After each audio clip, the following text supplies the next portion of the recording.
আজ ভোরে জানো তো, যখন ঘুম থেকে উঠি দেখি মা ফুলকপি তুলে এনেছে আর আমাকে ডাকছে ঘুম থেকে। কি একটা অবস্থা ভাবো। যাই হোক, এদিকে যখন দেখি বাইরে নেমে যে রেমু তখনও ঘুমিয়ে আছে।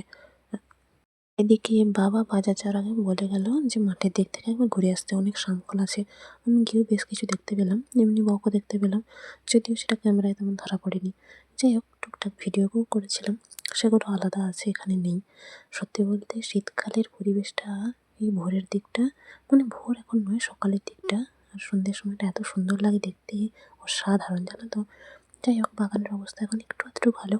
যেগুলো মোটামুটি বেঁচে পড়তে আছে সেগুলোতেই মোটামুটি হচ্ছে শাকসবজি। তো আমি ফুলকপি গাছগুলোই শুধু দেখছিলাম, কারণ মা আজ ফুলকপি তুলে নিয়ে গেছে। বাকি যেগুলো ফুলকপি হয়েছে সেগুলোই দেখছিলাম। পাশাপাশি কলা গাছ দুটোও দেখছিলাম, কোনটায় কেমন কলা হয়েছে গাছে। আমি প্রথমে ভেবেছিলাম যে এই যে ফুলকপিগুলো বেগুনি বেগুনি রং হয়ে আছে, এগুলো হয়তো এরকমই। এদিকে বাবা বলছে যে না, কিছু কিছু জাত আছে এরকম, প্রথমটা বেগুনি বেগুনি হয়ে থাকে, পরে নাকি সাদা হয়ে যায়। কী জানি বাবু, আমি তো অত জানি না। সেই জন্যই এগুলো কিন্তু আর ফুলকপি ভেবো না, এগুলো কী সেটা আমি পরে বলবো।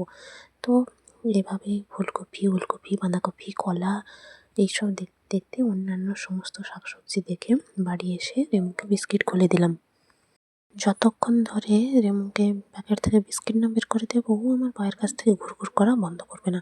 আর এদিকে বিস্কিটের সাথে আমি আবার একটু চ্যবনপ্রাশ নিয়ে খেয়েছি, রেমুকে মুড়িও দিলাম আর আমি নিজেও মুড়ি নিয়ে বসে পড়েছি।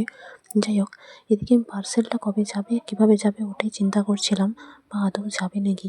কেন কি বলো তো, জিনিসটা ঠিকঠাক নেই তো, সেজন্যই চিন্তাটা প্রচণ্ড বেশি হচ্ছে। এদিকে আমার আজকের ক্লাসও আছে। যাই হোক, একটু দেরিতে যদিও। আমি ওষুধ খেয়ে নিলাম আর মা আজকের মশারি, বিছানার আরও অনেক কিছু ধোয়াধুয়ি করে দিয়েছে। তো আমি রেডি, অল্প একটু ক্রিমও মেখে নিলাম, দিয়ে রাস্তায় বেরিয়ে পড়েছি। আর মাঠে যেহেতু চারিদিকে জল ছেড়ে দিয়েছে, পুকুরটাও প্রায় ভর্তি ভর্তি হয়ে গেছে। তো আজকের আর তেমন বিশেষ কোনো ভিডিও করিনি। সত্যি বলতে শরীর তেমন ভালো নয়, তবুও অনেকগুলো দিন পর বেরোচ্ছি। আর এই মন্দিরটা দেখো, কয়েকদিনের মধ্যে প্রায় রং করা হয়ে গেছে। বাবার সাথে একটু দেখা হলো, কথাও বললাম। তারপর এখানে এসে দেখি তেমন কেউ আসেনি। একজন এলো, দুজন এলো, এভাবেই মানুষজন এক এক করে আসতে আছে। আর যেহেতু শরীরটা ভালো না, তো আমি সেজন্য থামের কাছে চুপচাপ দাঁড়িয়েছিলাম, কারণ কিছুই ভালো লাগছিল না। তারপর মনে হলো যে একটা চকলেট খাই, কিন্তু এটা কিন্তু যে কোনো চকলেট নয়, এটা ঠান্ডা লাগার ভালো হওয়ার চকলেট। যাই হোক, এইভাবে দাঁড়িয়ে থাকার পরে ভাবছি যে এইভাবে গাছপালা, বক, এগুলোরই ছবি তুলতে থাকি।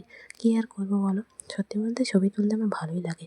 বলতে বলতে স্যারও চলে এলেন, আর আমি তবু এখানে দাঁড়িয়ে দাঁড়িয়ে আলু গাছ, টমেটো গাছ এইসব দেখতে আছি। এদিকে এসে বসেছি ঠিকই, কিন্তু মনে হয় না যে আজকের বিশেষ কেউ আসবে বলে। তার মাঝেও আমি ফোনে কুটুর কুটুর করতে আছি আর একটু আধটু হাসতে আছি। জানো তো, আমাকে আজকের একজন তাদের বাড়িতে যেতে বলেছিল, কালকে থেকেই বলছিল, কিন্তু আমার তো শরীর ভালো নয়, কী করি বা পূজায় যেতাম।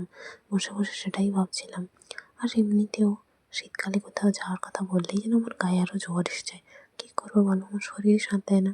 এদিকে কে আসে কবে, কে আসে না তার ঠিক নেই। স্যার আমার খাতা থেকে ছবি তুলে ভিডিও করে সবাইকে পাঠাতে থাকে, অথচ আমি যখন পাওয়ার কথায় বসে থাকি তখন আর পাই না। যাক, কি আর করা যাবে, কপাল মন্দ হলে যা হয় আর কি অবস্থা। তারপরে একটু আধটু পড়াশোনাও হলো, যদিও আজকের কমজন এসছে, তবুও এই 5 জনের মধ্যেও যতটুকু যা হয় তাই হলো। এদিকে পড়াশোনা শেষ করে এবার বাড়ি ফেরার পালা। বাড়ি ফেরার পথে আবার একটু আধটু ছবি তুলছি আর মন্দিরটাকে দেখছি। সত্যি বলতে মন্দিরটা আগে যখন পুরো সাদা ছিল তখনই দেখতে ভালো লাগছিল। এখানে মাঠে একজন দাদু বসে আছে, ছাগল চড়াচ্ছে। আর এদিকে এই পুকুরটা কবে কবে জল পাওয়া হয়ে গেছে। এই যে এবার দেখো, মাঠে শামুক বেশ কিছু রয়েছে, আমি সেগুলোই দেখতে দেখতে যাচ্ছি। আর একটু আধটু ছবিও তুলছি, নিজেরও তুলছি, ওদেরও তুলছি। সত্যি বলতে মাঠে জল হয়ে গেছে দেখে না কি মন খারাপ লাগছে জানো তো। কারণ আর চিকনি শাক পাওয়া যাবে না। যেসব মাঠে এখনও তেমন জল হয়নি, সেসব মাঠে চিকনি শাকের আর একটা গোড়াও নেই। মনে মনে ভাবছি, কোথায় চিকনি শাক হয়েছে বলো, সেখান থেকে একবার ঘুরে আসি। কিন্তু কোথায় আর যাব, জানা পরিচিত সেরকম কোথাও নেই যেখানে চিকনি শাক আছে, সেরকম কারোর বাড়িতে যাব। তারপর লোকের বাড়িতে কীরকম কী ফুল লাগিয়েছে, কী করছে, ওইগুলো দেখতে দেখতে নিজেদের পোশাক আশাক মেলা হয়ে আছে, সেগুলো দেখছি। মাকে ঝটপট বললাম বিস্কিট দাও তো। মা একটা আমাকে বিস্কিট দিল, নিজেও একটা নিল। আজকে কিছু কিনে খাইনি বলে একটু বকাবকি করলো। মুখে মা মুড়ি দিয়ে দিয়েছে, আর এখানে ঠাকুরের কাছে সব কিছু দিয়ে দিয়েছে আগে থেকেই, বাবা খেয়ে বেরোবে একটা জায়গায়। আমি অল্প তেল মেখে ঝটপট স্নান করে নিলাম, আর বাবাও খেয়ে নিয়েছে ততক্ষণে, ফুল ধূপ দেওয়া শেষ করে। তারপর বেরিয়েও পড়েছে। এদিকে গাড়ি নিয়ে যাবে, আমি সেই জন্য চুপচাপ একটু সময় বসেছিলাম, কারণ বাবা চলে গেলে তারপর খেতে বসবো। এদিকে আমরা দুজন ঝটপট খেয়ে নিলাম, আর রোদে দেওয়া সব কিছু তুলেও নিয়ে এসেছি, রেখেও দিয়েছি। গরম গরম সমস্ত বিছানাপত্রে ঘুমানোর মজাই আলাদা, তাই না? এর মতো এদিকে নিচে বসে আছে বাইরে, আর এদিকে পাখিগুলো এসে মুড়ি খেয়ে যাচ্ছে। ভাতও আগে খেয়ে নিয়েছে, সেজন্য মুড়িগুলোই এখন আছে শুধু। যার টুকটাক ধান টান এদিক ওদিক ছিটাচ্ছে। ওদের ভয়ে রেমু চেয়ারে উঠে গেছিল। মা বাইরে নেমেছে দেখে রেমু বাইরে গিয়ে হাজির। আমি একটু দোলনায় বসেছিলাম, আর ও তখন দেখি গিয়ে মগ থেকে জল খাচ্ছে। তারপর আমার কাছে একটু সময় ঘোর করার পর মুড়ি দিতে কিছু মুড়ি খেলো, কিছু মুড়ি আর খেলো না। এদিকে মা আজকের আবার সে নারকেলের বড়া ভেজেছে, নারকেল ছিল, তো ঠাকুরের জন্য ঝটপট রেডি করে নিয়ে এসে দিয়ে দিলাম। আমরা নিজেরাও খেয়েছি। আর আমার ভাগে পড়েছিল 4টে, মা বাবার জন্য 3টে, কারণ 1 পিস বেশি ছিল। আমি একটু খাই, একটু দেখি, সত্যি বলতে বেশ লাগে কিন্তু খেতে। যাই হোক, মুড়ি দিয়ে খেতে খেতে এই একটা বাড়তি হয়েছে, এটা এমনিই খেলাম শেষে। পরে সময় মতো ওষুধও খেয়ে নিলাম রাতে। মা তো আজকের মজা করেছে, আর আনাজ কাটতে বসে পড়েছে। আনাজ কাটতে কাটতে মাঝে বাবা একটু ফোন করেছিল, তো বাবার সাথে কথা বলে নিলাম কোনো কিছু আনতে নিতে হবে নাকি। আর মার ফোন একটু ফোন করে দেখছিলাম, ফোন যাচ্ছে ঠিকই, আসলে রিচার্জ নেই তো।